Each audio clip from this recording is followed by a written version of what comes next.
Dans cette vidéo, nous allons parler de comment réagir face à un échec, que ce soit au niveau privé ou au niveau professionnel.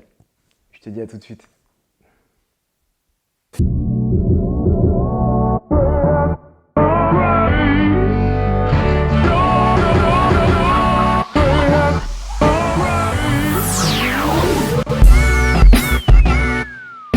Salut à toi ambitieux, salut à toi ambitieuse, bienvenue sur ma chaîne YBA Courtage, ou plutôt devrais-je dire, bienvenue sur ta chaîne.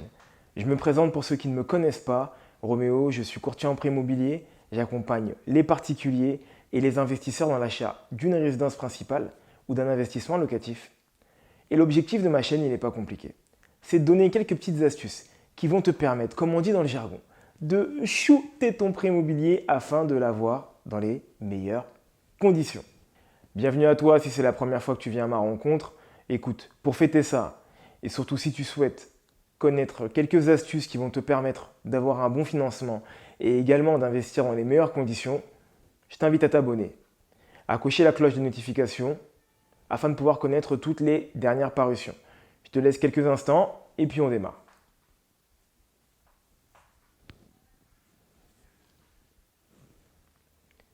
Et ça y est, c'est bon, je pense que tu viens de t'abonner. Écoute, félicitations à toi. Comme je viens de te le dire, aujourd'hui, on va être dans un format qui va être un peu différent. On ne va pas parler uniquement que de business. On va aussi parler un peu de vie privée et surtout comment réagir face à des échecs. Comment absorber cette situation pour en sortir encore un peu plus grand. Alors la première question qui peut être intéressante à se poser, c'est pourquoi faut-il bien accueillir un échec ? Pourquoi faut-il l'accueillir les bras ouverts, j'ai envie de te dire limite? Tout simplement parce que les échecs nous font grandir. Pourquoi? Notre cerveau est constitué de la manière suivante. Il a plus tendance à se souvenir des situations douloureuses plutôt que l'inverse. Tout simplement, c'est notre système de survie qui veut ça. Si on se rappelle uniquement que des bonnes choses, des choses qui nous font du bien, les choses qui peuvent être douloureuses peuvent être également mortelles. C'est pour ces raisons que, si je ne dis pas de bêtises, mais après les neuroscientifiques les puristes pourront me dire l'inverse, c'est pas le cas. C'est une des raisons pour laquelle une zone de notre cerveau qui s'appelle donc l'amygdale nous sert à nous rappeler des situations douloureuses ou créer du stress. Enfin, voilà, c'est ce qui déclenche notre mode survie. Et la question que j'ai envie de te poser est la suivante. Comment veux-tu grandir, évoluer, t'améliorer si tu ne te souviens de rien du tout? Moi, je ne sais pas comment tu peux faire. Pour ma part, je ne pense pas que ce soit possible. L'échec, en tout cas ce qu'on traduit comme étant un échec, est la meilleure manière de grandir, d'évoluer, que ce soit dans le business, à travers des investissements immobiliers par exemple, que tu aies pris un mauvais locataire, qui est des impayés. Et bien grâce à cette situation qui a été anxiogène pour toi, tu auras la capacité de choisir ton futur locataire de la meilleure manière. Tu sauras déjà passer par cette situation et tu sauras comment faire pour pouvoir t'en prémunir. Que ce soit dans une situation personnelle également, le stress de parler en public, par exemple, ou avoir raté un oral, voilà, une exposition, quelque chose que tu devais faire, une réunion ou autre. Et bien, ces erreurs que tu as commises la première fois vont te permettre de t'améliorer à la seconde étape que tu vas faire. Parce que tu vas forcément être amené à réitérer une action comme celle-ci. Et en règle générale, j'ai envie de te dire qu'un enfant, quand il se pince les doigts sur la porte, il suffit que d'une fois pour qu'il puisse s'en rappeler et qu'il fasse attention les fois suivantes. En tout cas, ça a été le cas pour moi. Je ne sais pas si c'était le cas pour toi aussi. En raison numéro 2, comprendre les raisons de ton échec. On comprend rarement nos victoires. En règle générale, quand on a une victoire, quand on a une bonne note, imaginons, on ne se demande pas comment faire pour avoir un 20 sur 20 si on a eu un 15. En tout cas, c'était le cas quand on était à l'école. Moi, je parle pour ma part. Quand j'avais une bonne note, je ne me demandais pas comment améliorer cette note-là. Je me demandais plutôt comment garder une note comme celle-ci, pour ma part. Les réussites nous apprennent très peu de choses. Elles nous apprennent à festoyer, à confirmer certains acquis, certaines choses qu'on a pu apprendre, qu'on a pu comprendre. Mais elles ne nous expliquent pas le processus par lequel on est passé pour pouvoir réussir. On se dit, on a simplement appris le cours et ensuite on a eu des bonnes réponses, ou on a tout simplement cherché un bien immobilier et ensuite on l'a mis en location. Très rapidement, ça s'est très bien passé. À l'inverse des échecs. Les échecs doivent nous permettre, en tout cas pour ma part, m'ont permis de comprendre là où il y avait des erreurs, là où il y avait des choses à modifier, à corriger, afin de faire en sorte que la prochaine situation qui va être similaire ne soit pas à nouveau un échec. Et c'est ce qu'il y a de plus important au final dans l'échec, et c'est vraiment ce qu'il faut. J'aime pas cette phrase-là, l'échec. On va plutôt appeler ça l'apprentissage. D'accord ? Et c'est ce qui est le plus important dans l'apprentissage, c'est de comprendre le processus. Et très souvent, on a tendance à oublier cette partie-là, qui est juste normale, et ça depuis notre plus tendre enfance. On a appris le processus pour la marche, pour parler, pour avoir des échanges sociaux avec des autres personnes, comprendre les règles. Tout ça, c'est un processus qu'on apprend depuis le plus bas âge. Et ça, on doit le refaire et calquer ce qu'on fait en étant plus jeune et plus petit très naturellement à une vie d'adulte, tout simplement. Et ça passe à travers l'apprentissage ou l'échec, si tu veux que je donne un autre terme. En troisième point, pour ma part en tout cas, de ce que j'ai pu voir à travers les leaders de ce monde ou les personnes qui, moi, m'ont motivé et m'ont donné envie d'avancer, d'entreprendre tout ce que je fais ou ce que j'ai pu en faire ou ce que je pourrais faire, c'est de la manière dont ils accueillaient leurs échecs, la manière d'accueillir ton échec. Un leader ne va pas accueillir une victoire de la même manière qu'il va accueillir un échec. Et c'est là qu'il va y avoir une distinction entre deux parties. Ceux qui vont évoluer, ceux qui vont stagner ou régresser. La personne qui arrive à accueillir son échec pratiquement, je dis bien pratiquement parce que c'est jamais simple, de la même manière qu'il peut accueillir une victoire, est une personne qui naturellement va forcément progresser dans son domaine. La personne qui fait attention à ses victoires et qui garde les pieds sur terre et qui accueille ses échecs comme étant des victoires au final, des victoires prorogées à une date ultérieure, va tout simplement grandir de manière exponentielle.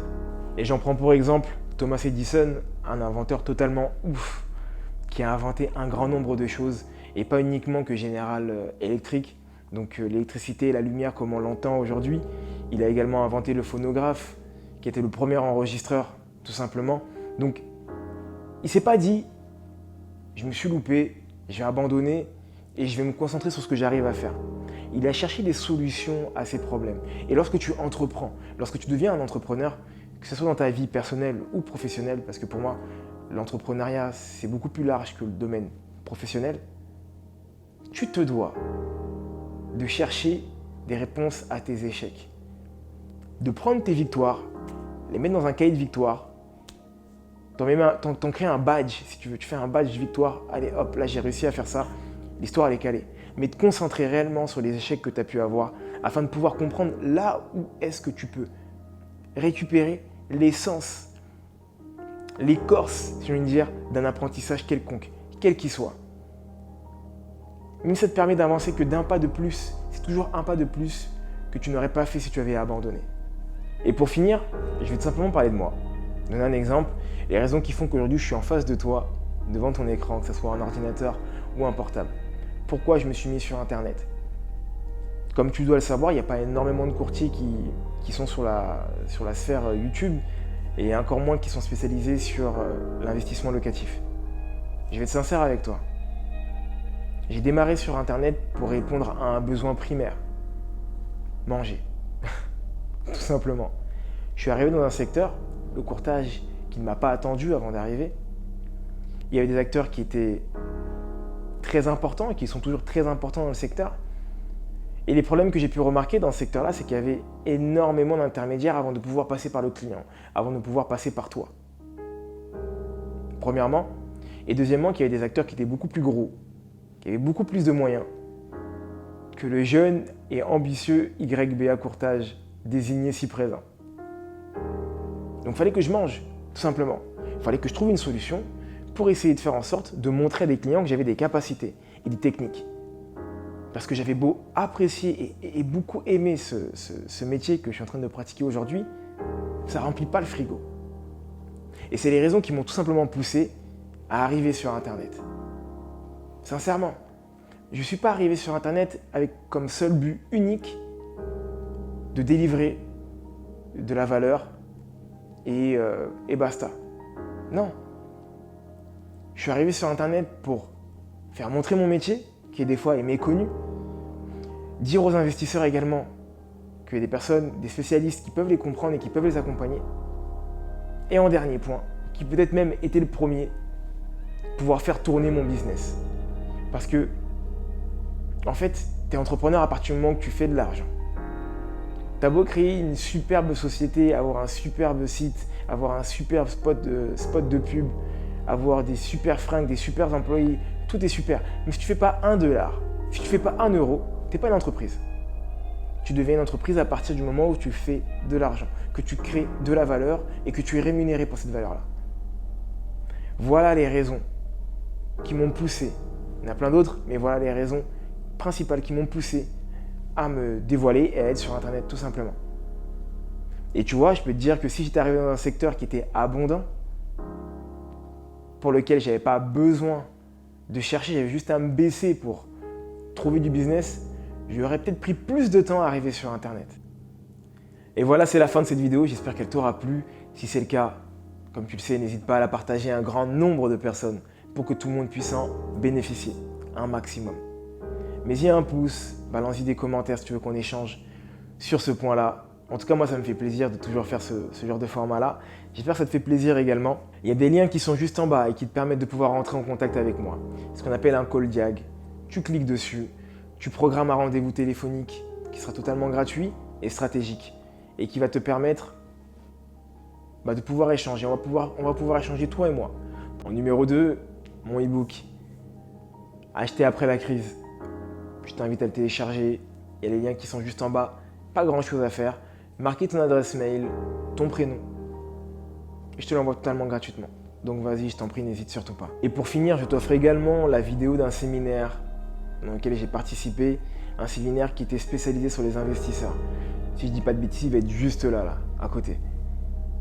Donc, tu télécharges, il y a un lien qui est dessus. Pareil, pas grand-chose, juste à mettre ton adresse mail pour que je puisse te l'envoyer. Donc, je t'invite à le télécharger. C'est un parterre d'investisseurs sur lequel on a parlé de plein de choses. Je ne vais pas te spoiler. Entre-temps ambitieuse, je te souhaite une excellente journée ou une excellente soirée, peu importe à quel moment tu regardes cette vidéo. Je t'invite à continuer à croire en toi et à te former. Bye.